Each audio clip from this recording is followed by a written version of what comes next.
The cart stopped at her gate. I stepped down at dusk with one trunk, and my mother's brass key cold against my wrist. They had delivered me the way a hold delivers what it owes, sworn, sealed. A debt walked in on its own feet. The galleries of Holofrost were all pale stone and frozen glass, and the court watched me cross them the way courts watch a transaction settle. She was not on the throne. She stood beside it, the crown set aside on the arm of the seat, a plain pewter cup in her hand. Her thumb passed once across the heavy signet ring. I could not read it. She did not look at me. "Give Lady Vance her own rooms," she said. "Let me back up. House Vance held Greymarch for 200 years, and for most of them, we mattered. The hold sits where the trade road crosses the river ford, the only dry crossing for 40 miles in either direction, and a hold that owns the crossing owns the toll, and a hold that owns the toll mints its own coin." Hi everyone! Thank you for staying with me. Subscribe so you don't miss the next episode. Stay close, stay connected. My grandmother's grandmother struck the first Vance penny, a river and a ford stone on one side, our pale hawk on the other. There is a strong box in the cellar that was built to hold them. I want you to understand that we were not poor in the way the songs make poor. We were poor in the slow way, the way that takes 3 generations and a great deal of pride. The silver came first. There was a seam under the eastern hill that my great-uncle opened with borrowed money. And for 9 years it paid. And then one winter it stopped paying, the way seams do, all at once and with no warning. And the borrowed money did not stop being owed. Then the road moved.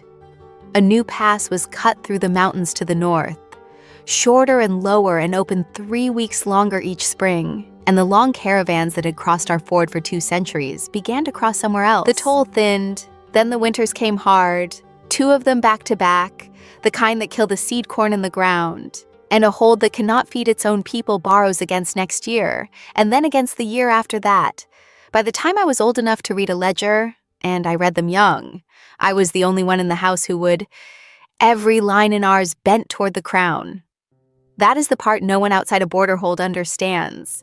When a hold cannot pay, it does not simply default and fall. There is an older law for that, a border law, written when the realm was younger and coin was scarcer, and the Pale Throne needed its frontier holds loyal more than it needed them solvent. The bond debt, a hold that cannot settle in silver, settles in person. It sends one of its own to the crown, sworn and bound, a living payment to serve out what coin cannot cover. It is a clean law. It is a merciless law. It treats a person as a sum. My father rolled the debt over for 11 years. He was good at that, at least. At the rolling, at the letters, at the careful flattery that buys another season. He was a proud man, and pride is a kind of patience. He believed, I think, all the way to the end, that one more good harvest or one more thaw on the silver seam would undo it. He believed the way a man believes a thing he cannot afford to stop believing. The last extension lapsed in the autumn I turned 26. The Chamberlain came himself. That was how I knew it was over. Not a letter, not a clerk, but a man in the crown's gray riding up our muddy lane with 2 riders behind him, and a sealed writ in a leather case. He read it in our cold hall standing, while my father sat. The bond debt was invoked. The price was named.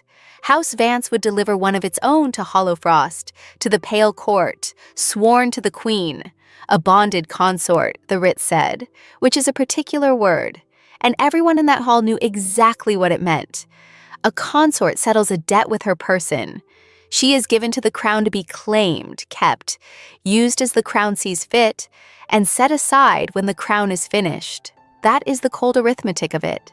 The court has a word for how long such a payment lasts, and the word is not long. My father did not look at me. He looked at my sister, at Elsbeth, his heir, the daughter the hold could not spare. And I watched him do the arithmetic too. And I watched him fail to say her name. And I understood that the silence in that hall was about to choose for him, so I spoke first. I said I would go. I did not say it bravely.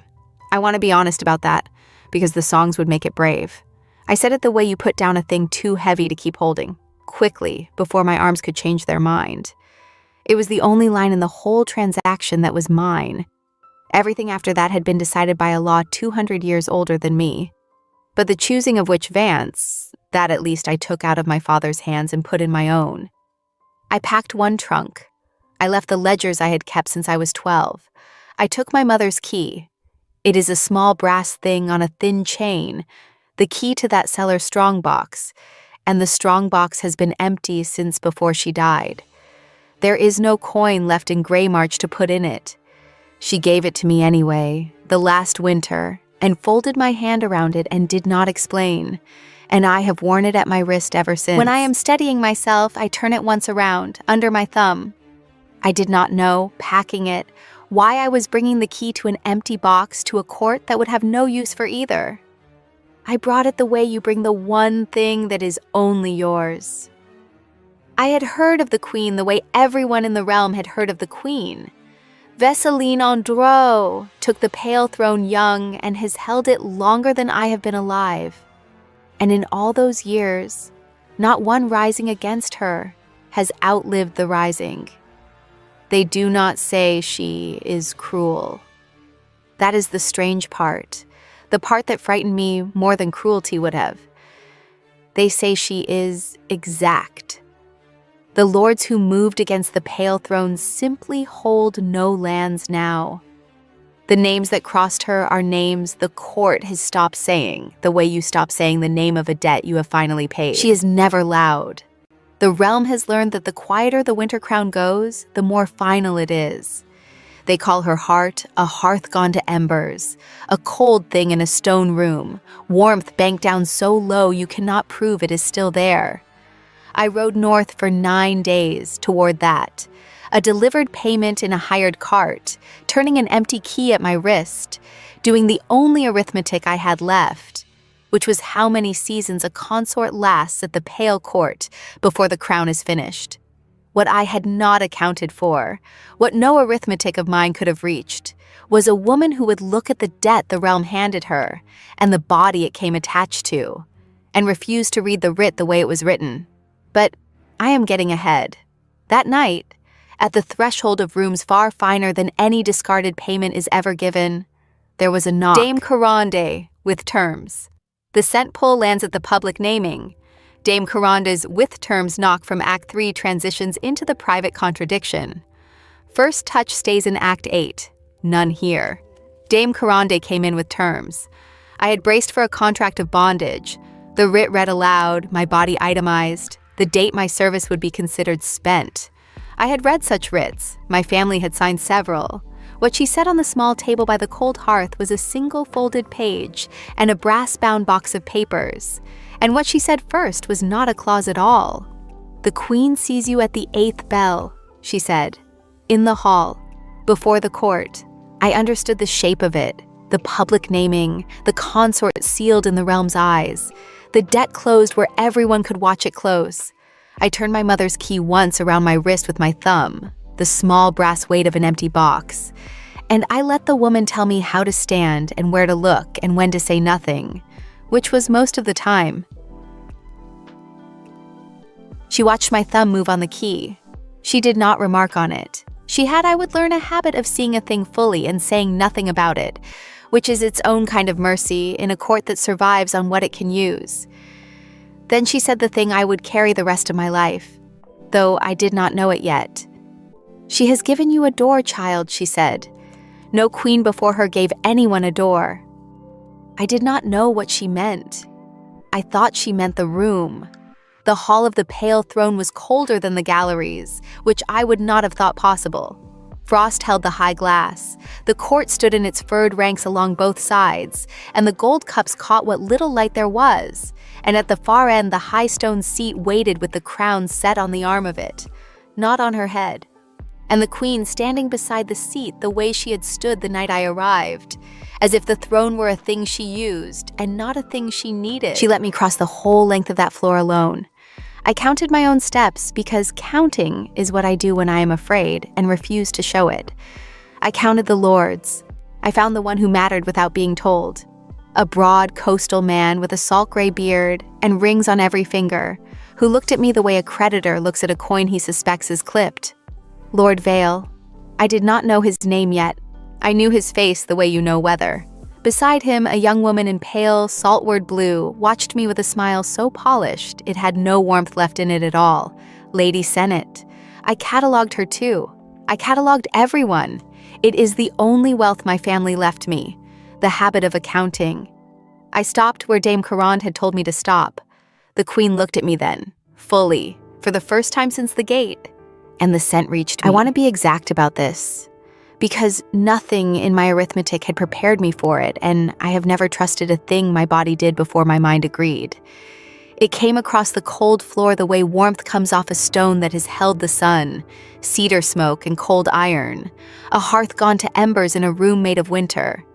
It was not a smell. It was a recognition. Something in the oldest part of me that I had spent 26 years keeping braided and pinned turned its head toward her and knew her. And I felt the answer leave me before I could stop it. Ink and winter rind, the cold paper and bitter orange of whatever I am underneath the accounting. And I understood that she had caught it because the muscle along her jaw moved once and went still. A fated thing, a mate pull. The court has 100 words for it, and I refused all of them in the same breath I felt it. I was a payment. I knew what payments were for. I would not also be a fool who mistook her own delivery for a destiny. The Queen set down the pewter cup. She did not raise her voice. I have never, in all the time since, heard her raise her voice. She spoke into the cold, and the cold carried it to every furred corner of the hall. House Vance owed the crown a debt, she said. The debt is settled. Lady Ottilie Vance stands under my protection as my bonded consort from this hour. The word went through the court like a draft under a door. Consort. I watched them hear it. I watched Lord Vale's ring still on the arm of his chair.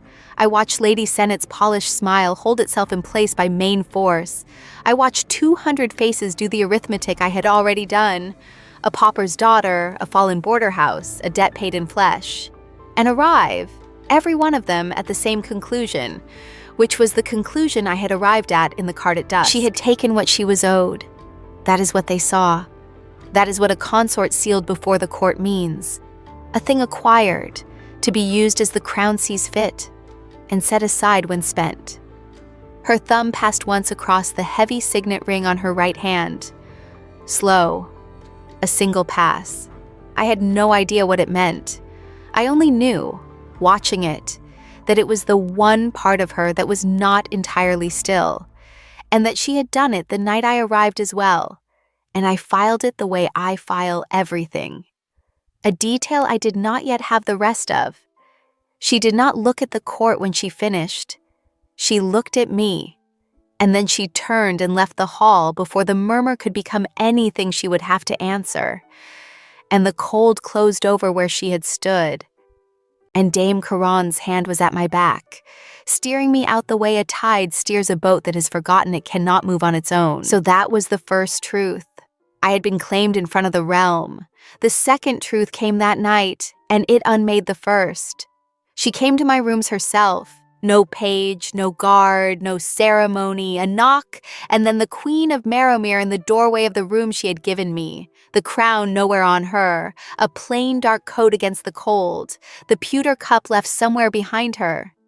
She did not come in. She stood at the threshold the way Dame Corond had stood with her terms, and I understood the geography of it only later, that she was keeping the line on purpose, that the standing outside was the first sentence of everything she was about to say. I rose. I did not know the courtesy a consort owed, and so I gave her the only one I had, which was to wait. She looked at the room, the fine, cold room, far finer than any spent payment is given. Then she looked at me. What was said in the hall is for the court, she said. I said nothing. I had been taught nothing, all day, so well. She went on, and her sentences were short and complete and unhurried, the way I would come to know them. Each one set down like a stone laid square. The debt is real, she said. It is paid. The title is a shield. It will keep the lords off you, and it will keep your father's hold standing. That much is true, and that much I have done. She paused. The jaw again. held. "The rest is not mine to take," she said. I did not understand. I said so, with my silence, which she read. "The bond," she said. "The claim they think I have made. I have not made it. I will not make it. Not by force." The 3 words landed in the cold room and stayed there. "I have given you these rooms," she said. "The door latches from the inside. There is no latch on it from the hall, and there will not be. You may refuse me anything. You may refuse me everything. You may refuse the bond, the touch, the consort's bed, my company at table, my company at all. None of it is owed. The debt was coin, and the coin is settled. What is between us, if anything is ever between us, is not a thing your family signed away. It is not in the writ. It cannot be paid. It can only be given, and only by you, and only if you ever wish to." I stood in the room that was too fine for what I was supposed to be, and I felt the whole architecture of my life rearrange itself around a thing I had no name for, because I had spent 26 years preparing to endure a claim, and no part of me had prepared to be asked. I had braced for a hand at my wrist. I got a door I could lock against her. I turned the brass key once around my wrist before I knew I was doing it, the empty box, the inheritance of nothing. And her gaze went to it and stayed a moment, the way Dame Caron's had, and she did not ask. Her thumb moved across the signet ring, the single slow pass. And this time, this is the thing I want to be exact about. I saw it, truly saw it, because I had nothing else to do but watch her. And I did not know what it meant, but I knew it meant something, that the stillest woman in the realm had one place where she was not still, and that she had just shown it to me without knowing she had. Why, I almost asked. Why give a payment a door? I did not ask. I was not ready for the answer, and I think she knew that too. She stepped back from the threshold, one step, into the cold of the hall, leaving the door open on her side, leaving the latch on mine. "You choose," she said, and she left it to me to close. The cart stopped at her gate, and the morning after it stopped inside me too. I woke at the 6th bell in rooms that were mine, and could not, for a long breath, account for the silence. No bolt had been drawn from outside. No one had come in the dark. The latch I had set the night before was exactly as I had left it, on my side, by my hand. I lay and looked at the cold gray light coming through glass that never quite warmed, and I made myself say the plain fact of it. I had been delivered as a settlement, and the first thing the crown had done with what it owned was leave the lock to me. I turned my mother's brass key once around my wrist with my thumb. The strong box it opened had been empty since I was a girl. The habit had outlived the use of it. Dame Caron came with the day, and with the day came the geography of the Pale Court. She taught me the way one teaches a child a dangerous house. Here you may walk, here you wait to be brought. The high seat in the hall of the Pale Throne is never approached but at her word. The court drinks from gold. You will be offered gold. You will take it. She does not. She drinks from a plain pewter cup and lets the lords make of that what they will, which is nothing, because they have never once read her right. I catalog the cup before I catalog the woman. It seems safer. You will be watched, Dame Caron said. Every hour. They are deciding what you are. I said I knew what I was. I had been told my whole journey north. She looked at me then with the flat kindness of someone who has served 2 reigns and buried most of what she believed in the first. The keys at her belt made a small sound when she shifted. A whole ring of them, household keys, more than a hand could hold. Mine was one, cold against my pulse. I noticed the difference and did not know yet that it meant anything. "You have been told a story, child," she said. "You have not yet been told the truth. There is a distance between them, and you are standing in it. The court treated the bond as sealed. I learned this within the hour. They called me consort to my face and something else behind their hands, and both names assumed the same thing, that the queen had collected what the debt delivered, that the writ had been read the way writs are read, that I was hers in the old plain sense the border law intended. The lords inclined their heads, the precise depth owed to a thing the sovereign had taken, and not a finger's width more. Lady Senet Vale smiled at me across the cold, reflecting court, the way one smiles at weather that will pass. And it was not true. That was the strange machine of it, the gear that did not mesh. Everyone in Holofrost believed the bond was made, and the bond was not made. It existed in the court's eyes, and nowhere else. The queen had named me consort before the realm and had not asked me for so much as my hand, and the gap between the public claim and the private silence was the only ground I had to stand on. I stood on it carefully. I did not yet trust it to hold. She received me in the cold library that afternoon, alone but for Dame Caronde at the far door, and a boy of 15 running letters, Pym, who would prove to matter more than any lord in this telling, though neither of us knew it then. The crown was not on her head. It was set aside on the arm of the chair, as it had been the first night, as I would learn it always was when she was not performing the fact of being queen. She read a state letter and let me stand and did not pretend to be occupied so that I would feel small. She simply finished the line before she looked up. Her hair was back off her face. The single line of silver at her left temple caught the gray light. The pewter cup sat at her hand. I had come with a thing to ask, and I had spent the morning learning to ask it of a woman who could refuse it with one word and never raise her voice doing so. I said I had a condition. She set the letter down. She did not say you are in no position to set conditions, which was the sentence the whole court would have said, which was true by every law that had carried me here. She said, "Tell me." I said my family's hold did not know whether I lived. I said I wanted the right to write to Greymarch honestly, and to be told the truth when I asked it of her, and not to be escorted through my own rooms like a thing that might be stolen or might run. The room was very quiet.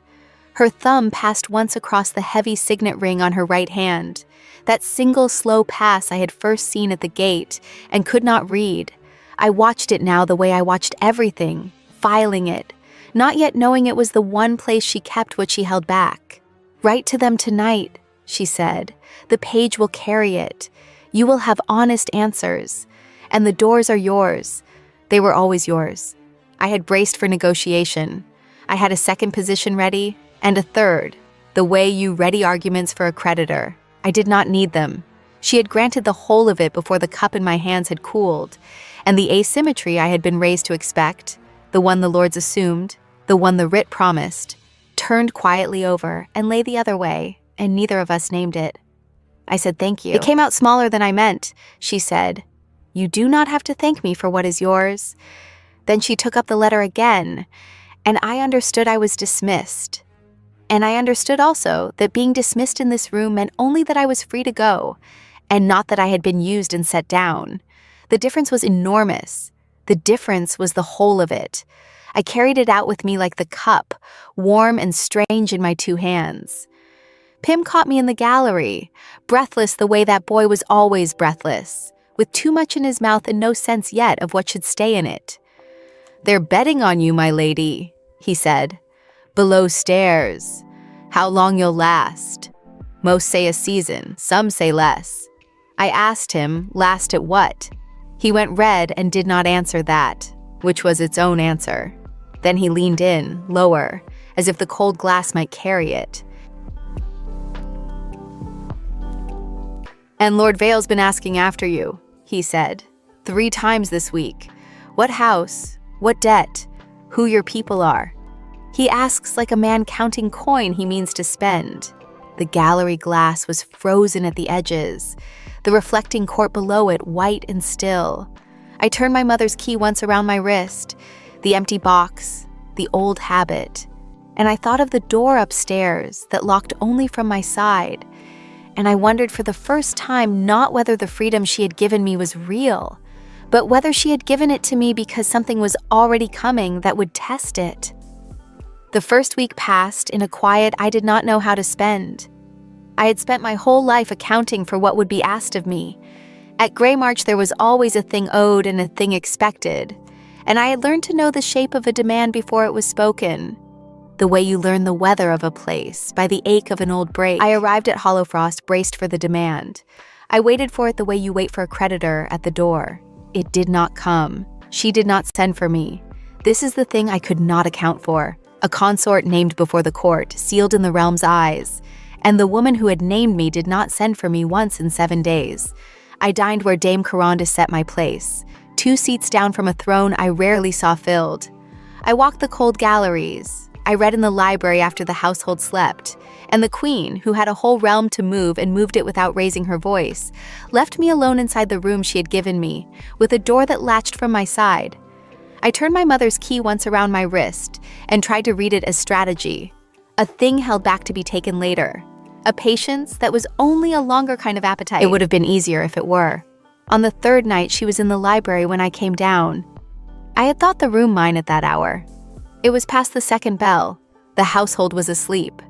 I had counted on the cold and the dark and the one lamp I lit at the long table. She was at the far end of it, in a plain chair, not the carved one, a stack of sealed letters at her elbow, and the pewter cup near her hand. The crown was not on her. It was not even in the room. Her black hair was back off her face, and the single line of silver at her left temple caught the lamp when she turned her head. I stopped at the threshold the way you stop at the edge of cold water. She said, "Stay or go. Either, not stay, not the command a sovereign hands down." Both doors held open, and the choosing left to me. I stayed. I took the chair at the other end, as far as the table allowed, and I opened my book and did not read a line of it. What happened next was very small. She read her letters. I did not read mine. The lamp burned between us and the cold pressed at the glass, and neither of us crossed the length of that table, and I understood, somewhere in the 2nd hour, that I was not being permitted to be there. I was simply there, the way another person is in a room, with no ledger keeping the cost of it. I catalogued her because I did not know how else to be near her. The thumb across the signet ring. Once. Slow. When she broke a seal she did not like the look of. I had begun by then to notice it. I did not yet know what it meant. I knew only that it was the single restless thing in a woman who was otherwise still as stone, and that she did not know she did it, the way I did not know for years, that I turned the key at my wrist. She rose first. She gathered her letters. At the door she paused, and I thought, now, the old brace coming up in me out of habit, now she will ask for something. She said, "Good night, Lady Vance." That was all. Cedar smoke and cold iron where she had passed. A hearth gone to embers in a stone room. And then the door. And then the quiet again. And me sitting with a book I had not read, and a brace I had not needed. Feeling foolish and feeling something else I did not have the courage yet to name. By the end of the fortnight, I had begun to test it. Not deliberately at first. It is only that a person who has been told she is free does not believe it until she is pushed on the walls. So I pushed. I asked Dame Caronde whether I might send a letter to Greymarch to my father without it being read first. I expected the careful court answer, the "I will inquire of Her Majesty," the delay that is its own refusal. Dame Caronda looked at me with those dry, kind eyes, and the ring of household keys at her belt. And she said the Queen had already given the instruction, the morning after I arrived. Lady Vance's letters go sealed, read by no one. I had only to ask for wax. I did not know what to do with that. I had built no shelf in myself to set it on. "She has given you a door, child," Dame Caronda said. "She says it like it is a small thing. It is not a small thing. No queen before her gave anyone a door." I asked her why. She did not answer that. She only looked at me a moment longer, the way you look at someone standing very near an edge they cannot see. And then she went back to her keys.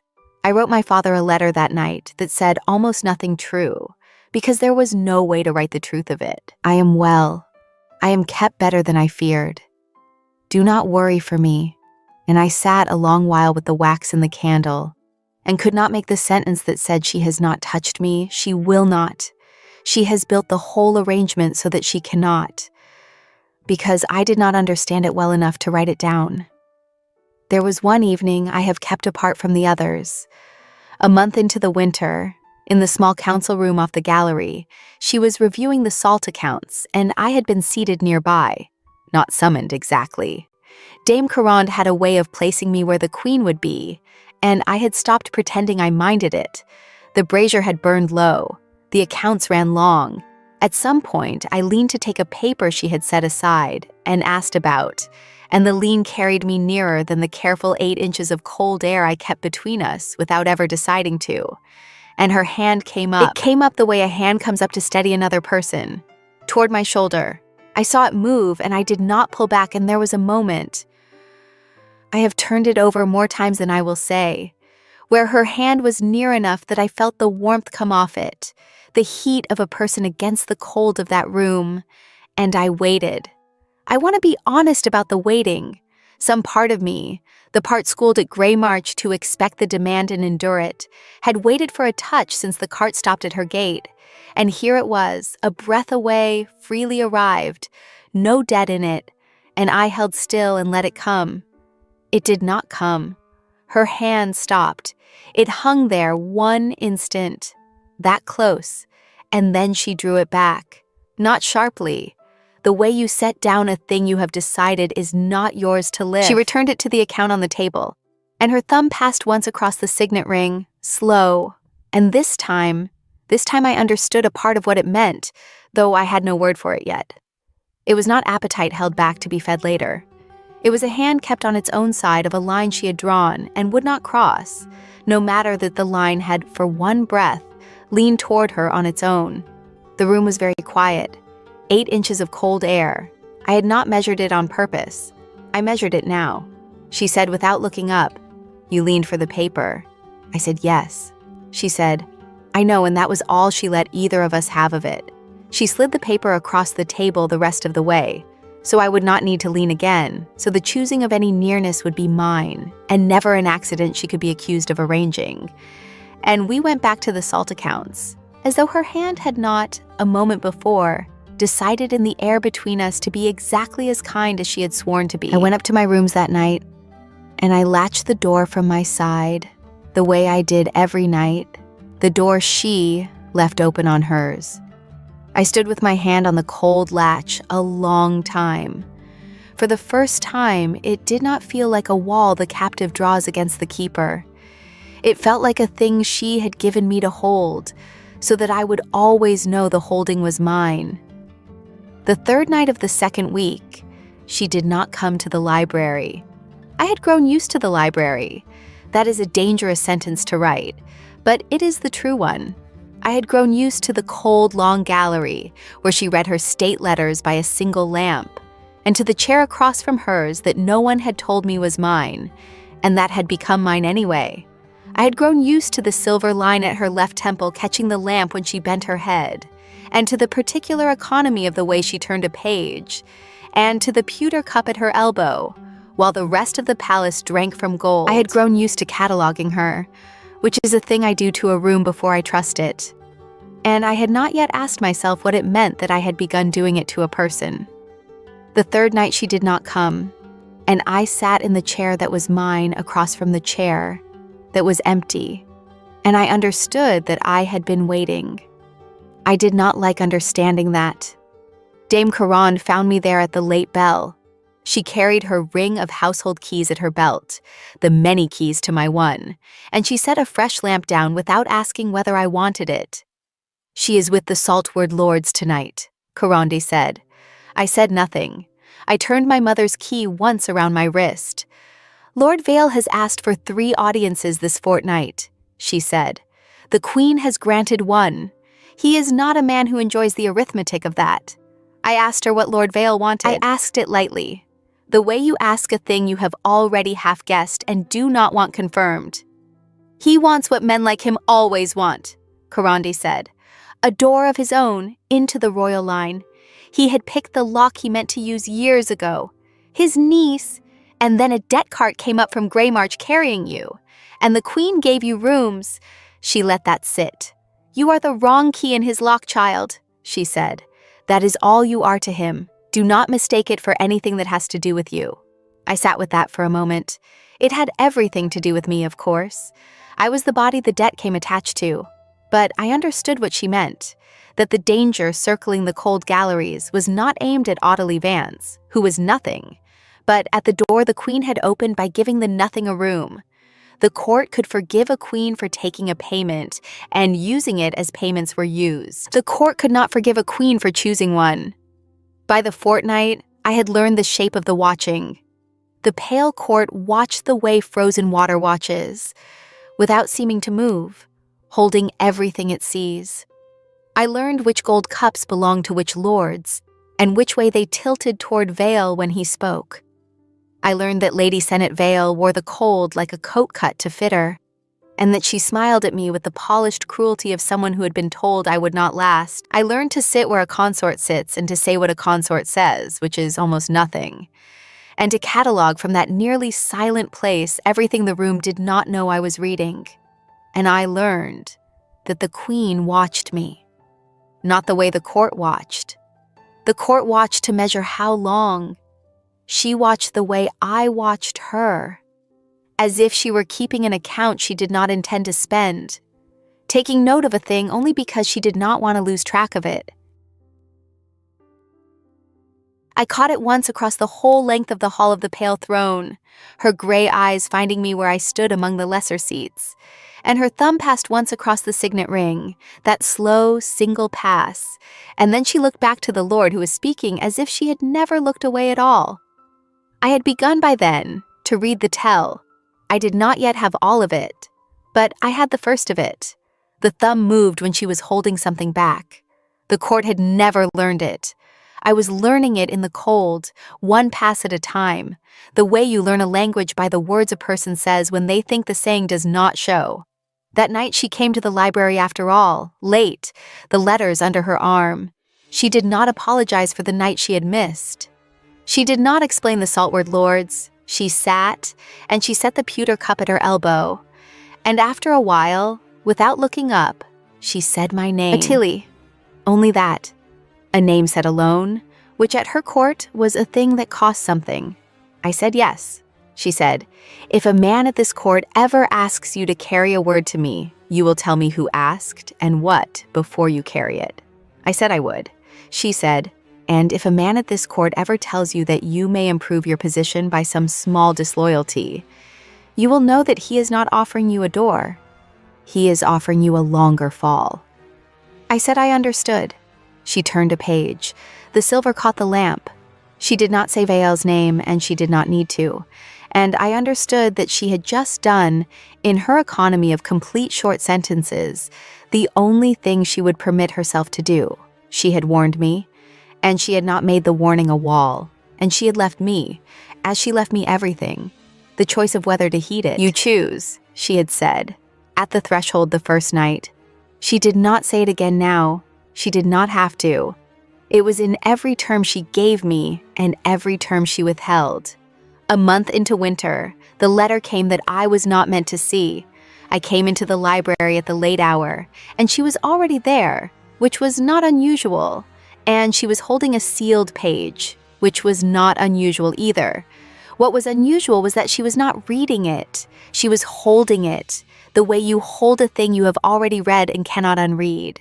And her thumb was not moving across the ring, as if she had reached the bottom of whatever she had been holding back and found a floor there she had not expected. She saw me see her.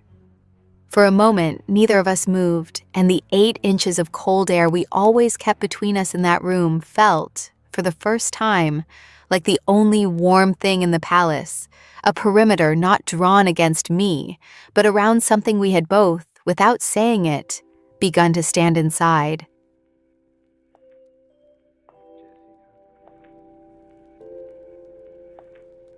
She folded the page once and set it under the others. It is nothing you need carry, she said. I said all right, but it was not nothing. I had catalogued her too long by then. The pewter cup sat untouched. The crown was on the arm of the throne where she always set it when she meant to be a woman and not a sovereign. And tonight she had set it there and was a sovereign anyway, braced, the way the realm braces before the deep cold. The sword she never drew was at her hip, She had never drawn it in front of me. I had begun to understand that this was not because there was nothing she would draw it for. I went up to my rooms. I latched the door from my side, the door she left open on hers. I stood with my hand on the cold latch a long time, and I did not feel like the captive drawing a wall against the keeper. And I did not feel like a woman holding a thing she had been given to hold. For the first time, I felt like the thing on the other side of the latch was the one in danger, and that the door she had given me, the one she never crossed, opened both ways, and that something was coming up the cold galleries that she had folded into a pay and set under the others so that I would not have to carry it. I turned my mother's key once around my wrist, the empty box, the old habit, and I thought, when it comes, I will not stand behind the latch. The letter came up the cold galleries on a Thursday, and it was not folded under the others. Pim brought it to me. He was out of breath, which Pim usually was, but this was a different kind of breathless. He did not talk too much. That was how I knew. He set a small square of paper on the table in my rooms, and he stood there with his hands twisting the hem of his page's coat. And he looked at me the way a child looks when he has heard a thing he was not meant to hear and cannot now unhear it. "They are saying it in the lower hall, my lady," he said. "They are saying the queen broke her own vow. They are saying she took the bond from you by force, that the consort title was conquest after all, and that there is a witness who will swear to it before the lords." I sat with that for a moment. I turned my mother's key once around my wrist, the empty box, the old habit. Then I asked him who. He did not know. He only knew that Lord Vale of the Saltward had been in the lower hall 3 nights running, and that a chambermaid who had served in my wing had been seen leaving by the Saltward stair with a purse she had not carried in. Dame Caronde found me before I had finished dressing for the chamber. She did not knock. She came in with her ring of household keys still at her belt and her slate coif slightly askew, which I had never once seen, and she shut the door behind her with her own back against it. "Vale has manufactured a witness," she said. "A woman who will tell the court of lords that she saw the queen collect the bond against your will. There is a document, a consort writ, forged in the old form, sealed with a copy of the signet, that says you were claimed by force on the night you arrived. If the lords believe it, the queen has broken the one vow her whole reign stands on, not by force. The thing she swore on the pale throne the day she took it. Vale will have proved her a liar in the one place she cannot afford it, and the veil match walks into the gap." "And me," I said. Dame Caronde looked at me, and for the first time the dryness was gone out of her entirely. "You are the proof, child," she said. "You are the body the writ is written on. If they believe it, you are not a consort. You are evidence. And evidence is sent home when the trial is done, back to Greymarch, disgraced, to a hold that will not survive the cost of your return, with the crown's forbearance withdrawn the same hour.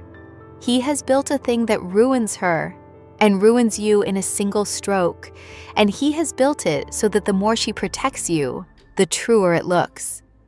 I stood with my hand on the cold edge of the table. I thought of the door that locked only from my side. I thought of 8 inches of cold air kept across 100 nights. I thought of a hand withdrawn before it landed, again and again, a restraint the court had no name for because the court had never seen a queen refuse a thing she was owed. And now the very refusal was being dressed up as its opposite. And there was no proof of the truth except a perimeter no one had watched her hold. She sent for me that night, not to her chamber, to the small cold study off the hall of the pale throne, where the crown was set aside on the arm of a lesser chair, and the pewter cup sat untouched and going cold beside the sealed letters she was no longer pretending to read. She was standing when I came in. She did not sit. The single line of silver at her left temple caught the low light, and her thumb passed once, slowly, across the signet ring. "You have heard," she said. I said I had. "There is a way to end it tonight," she said. "I can name Vale's witness a liar, and have the matter closed by sovereign word. No one in this realm will gainsay me to my face. The writ disappears. The woman disappears. You are never spoken of in it again." She paused. The thumb moved across the ring a second time. And I understood by now what it cost her to keep speaking. But it would be the rule of a queen who silences the charge instead of answering it, she said. The lords would obey, and they would never again believe the vow. They would believe I buried the proof because the proof was true. I would keep you, and lose the only thing that made keeping you mean anything. I would become, in their eyes and in time, exactly the kind of crown I swore I would not be, the kind that takes. The room was very quiet. I had come up the cold galleries braced to be defended, to be hidden, to have the whole weight of it lifted off me by a sovereign who could lift anything. And here she was, telling me the cost of lifting it, and asking me, not in words, but in the stillness, in the cup going cold, in the thumb she could not keep from the ring, what I wanted her to do. I thought of Greymarch, the empty strongbox, my father's silence, the arithmetic I had done on the cart, the one that said a payment like me does not last. And I thought, I will not be the reason she becomes what she refused to be. I will not let her spend the foundation of her crown to buy my quiet. If she lies for me, she saves the consort and loses the queen. And I would rather be sent home whole than kept by a woman I had made smaller. Do not silence it, I said. She went still in a way I had not seen. Let me stand before the lords, I said. Let me tell them the truth, that you have never once taken what I did not give, that the door locks from my side, that the bond is mine and unclaimed, and that I am here because I have not yet chosen to leave. If the cost of the truth is that they learn you have refused me 100 nights, then let them learn it. I would rather be the proof of your vow than the cover for breaking it. She crossed the room then, not to touch me. She stopped a careful distance away, the distance she always kept, and she looked at me as though I had handed her something she had braced a whole reign not to be handed. You would face them, she said. You would put your own name in their mouths to keep mine clean. I said yes. She said nothing for a long moment. Then she told me the cost on her side, the one she had not yet named, and I understood why the letter had been folded under the others, why she had carried it alone. To prove the vow is real, she said, I will have to show them why I made it. I will have to tell the court of lords what was done to me before I was queen, that I was once a clause in a ledger myself, a bond promised without my consent to seal a treaty between two houses. It is the one thing in my life no one in this realm has been permitted to know. Vale has wagered I would rather lie than say it aloud. He has built the whole thing on the certainty that a queen does not show the court her own old wound. Her thumb went to the ring. And then I watched it. It stopped. He is wrong, she said. She would give it up. The privacy of an entire life, the leverage Vale wanted her to protect at any cost. She would lay her oldest, unhealed thing on the cold floor of the hall of the Pale Throne, in front of every lord who had ever measured himself against her and lost, so that they would believe the vow was real, and that I had never been forced. Why? I almost asked. The same word I had not asked her on the first night. This time I did. Why show them that, I said. To save one consort you have not even claimed. She looked at me, and the answer was not a queen's answer. Because the vow was always for someone, she said. I never knew who. Now I do. The court would convene at the high bell. The writ would be read. The witness would swear. And then a queen, who had never in living memory explained herself to anyone, would stand and explain herself to everyone, to keep a promise to a woman who was meant to be a payment. I turned my mother's key once around my wrist, and the bond, unspoken and unclaimed through all of it, was the only thing left in the room that neither of us had yet settled. I sat with that for a moment. The court had gone. The witness Lord Vale had bought stood unbought now, his swearing undone by a queen who had done the one thing no one alive had ever made her do. She had explained herself. She had let the assembled lords see the writ of her own old bargain, the clause she had once been, the bond she had been promised into before she was crowned. Meant to be sealed without her wanting it, She had set her whole reign on a table in front of men who wanted her weak, and she had spent it to prove a vow about a woman who had arrived in a hired cart. And now there was no court left to perform it for. There was only the high cold room, and the crown set aside on the arm of the throne where she always left it when she stopped being a sovereign and became only herself, and the plain pewter cup, and the two of us. She did not come toward me. She had never once come toward me across a room I had not first opened. "You could have let them send me back," I said. "No," she said. "You could have. It would have cost you nothing. A disgraced consort, a broken house, a witness sworn, the Vael match in the spring. The whole realm would have read it as you being wise." "The realm reads a great many things," she said. Her thumb moved once across the signet ring. I watched it go. I had watched it for a season now, and I knew it the way I knew my own pulse, the slow single pass that meant she was holding something back. "Tell me the rest," I said. And she did. She told me to be a young royal valued in the count of what an alliance was worth, promised across a table to seal a thing that had nothing to do with you, and to understand very young that no one in the room had asked the one person the bond was made of whether she would have it. She told me the match had ended before it could be sealed, said it plainly, the way she said everything, a name that the realm no longer spoke, a quiet that closed over it, and that on the day she took the pale throne, she had sworn a single thing into the cold of that hall, where no one could hear her swear it but the stone. "No bond under my crown," she said, "would ever be taken by force."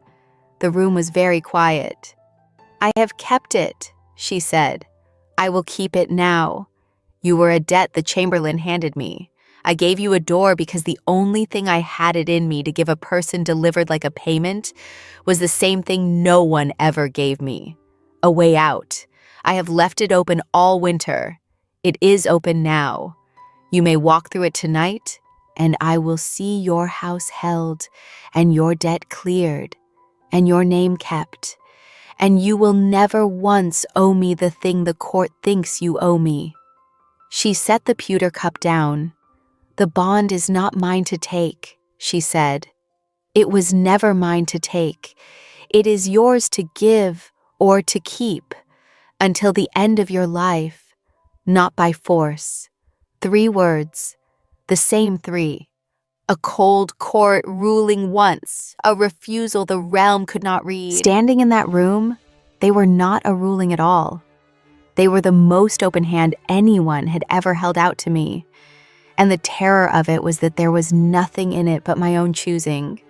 I had spent my whole life being the thing that was decided, the youngest daughter of a house that decided. A payment a hold decided to send. I had crossed a frozen court as a settlement, and I had done my grim arithmetic of how long a settlement lasts. And here was the coldest crown in the realm, the winter crown, the names no one says anymore, telling me she would rather lose her throne's whole foundation than take from me a single thing I had not freely turned and offered with my own 2 hands. I reached up, and I took the pins from my hair. I had not done it once since the cart stopped at her gate. A court omega keeps her hair braided and pinned close. It is the first thing they teach you, that you do not let it down where you can be seen. I let it down. I let it fall, in that high, cold room, in front of the one person I had decided to be seen by. And I watched the millimeter at the corner of her mouth, the one I had cataloged through a whole season of held perimeter, go still and then change. "I am not walking through the door," I said. She said my name, Ottilie. Only that.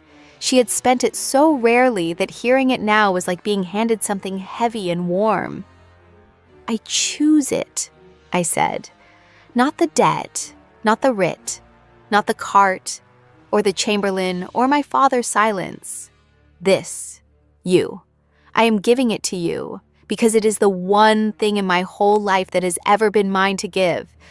I turned my mother's key once around my wrist, the empty box, the old habit, and for the first time the box did not feel empty. "Take it," I said. "I'm up freely, the only way you ever would." For a moment she did not move at all. Then she crossed the room.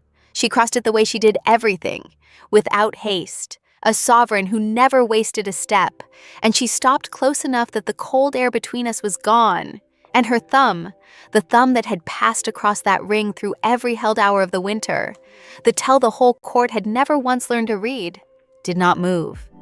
It was the first time in the whole of it that it had stopped. She rested her forehead against mine and brought her hand to my jaw, and I felt the heavy ring cool against the line of my cheek, and she kissed me once, slow and certain and unhurried, the way a vow is made by someone who does not make them twice.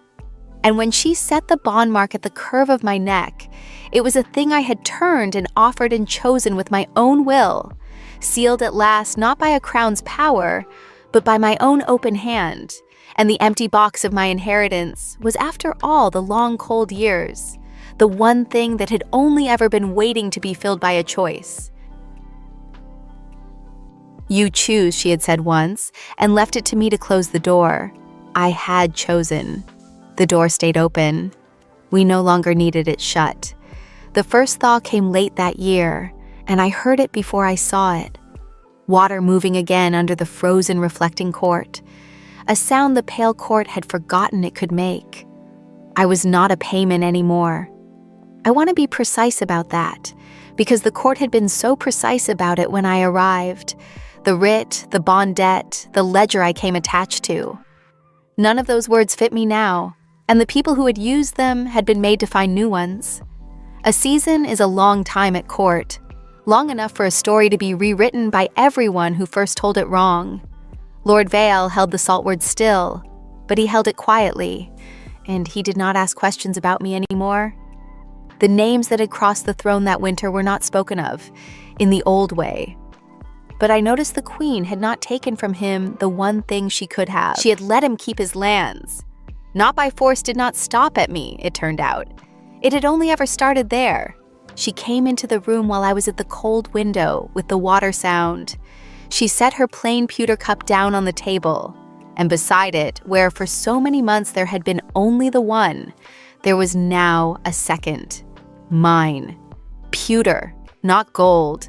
I had chosen it from the household stores myself, and Dame Caronde, handing it to me, had let one corner of her mouth move, which from her was an entire speech. The crown was not on her head.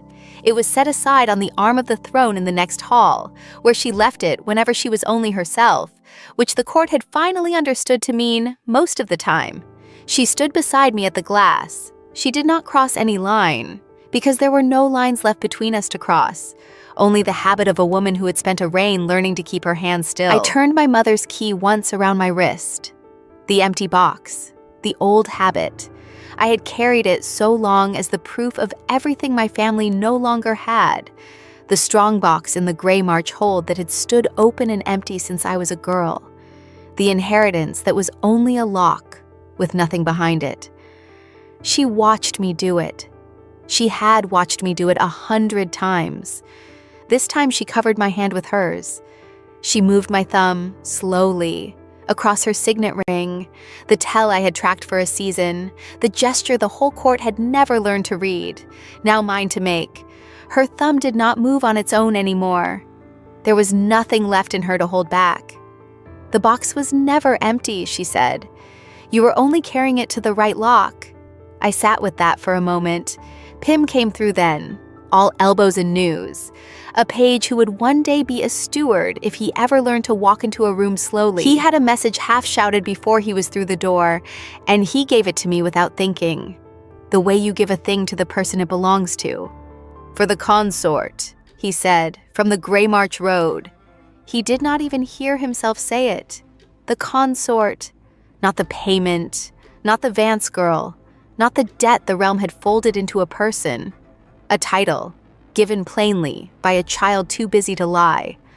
I watched him not notice, and I understood that the change was finished because it had reached the one person at court who only ever said what was true. The queen took the message from my hand, read it, set it down. Border accounts, Grey March making its own coin again. My father's hold, standing, because she had let it stand quietly. the way she let things stand that she had decided to keep.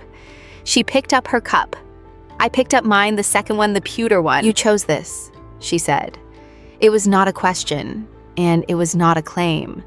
It was only the truth, the way she always gave it to me, complete and unhurried and never once raised. "Yes," I said. She did not say it back the way the court would have wanted, sealed and sworn and witnessed. She said it the way she had said it from the first cold night, when she stepped back across the threshold and left the latch on my side and left the choosing to me. "Not by force," she said. And this time it meant the opposite of everything they had feared.